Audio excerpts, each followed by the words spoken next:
One thing that has helped me greatly in my walk with God is that whenever I'm about to make one of them decisions that I'm like, well, it's not even that bad. I mean, it's not even a sin. I mean, I can just do it right. It's not that wrong. Every other person is doing it. It doesn't really take away anything from me.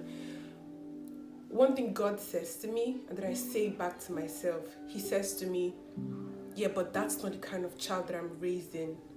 And then I say back to myself, like, yeah, that's not the kind of child that God is raising. I am a child of God. Unlike we humans, when we give birth to a child and you raise the child, you have a certain amount of years when you're supposed to raise that child. It gets to a point where you're really no longer raising that child. That child has now become an adult and they can go ahead, fend for themselves, and they are even supposed to go ahead and have their own children and raise their own children too. As regards our relationship with God, I don't care how long you've been working with God for. I don't care if you're 120 years and you have been working with God for 80, you are still a child of God. God is still your Father. He's still your heavenly Dad. We still have that father and child relationship with Him. We still require childlikeness to be able to have a healthy and thriving and growing relationship with God. Like my mother would fondly say, there's no such thing as an adult of God. We are all children of God. We are all being raised by God every single day, by fellowship, by prayer, submitting to His word, submitting to instructions, obedience. And this means that there is no point where we get to and we are no longer children of God.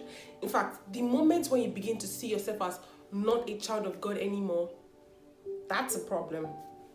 Okay? God is not just raising us to be anything. He's raising us to be something. And what He's raising us to be is Christ-like. He's raising us to be just like Christ. Being a child of God is not just what we say, it's what we do. It's our disposition, even here on earth. And so if you say that you are a child of God, it means that every single day you are submitting to your Father to take care of you, to train you, to prune you, to build you, to make you Christ-like. You're not going off acting however you want to act. You are submitting to be trained of God, to be trained by God, to be like God. That's exactly what it means to be a child of God. God wants you to turn out right. And so don't go about acting like you have no home training. You're God's child, and God is not a irresponsible father. He's training you, and He's training you well.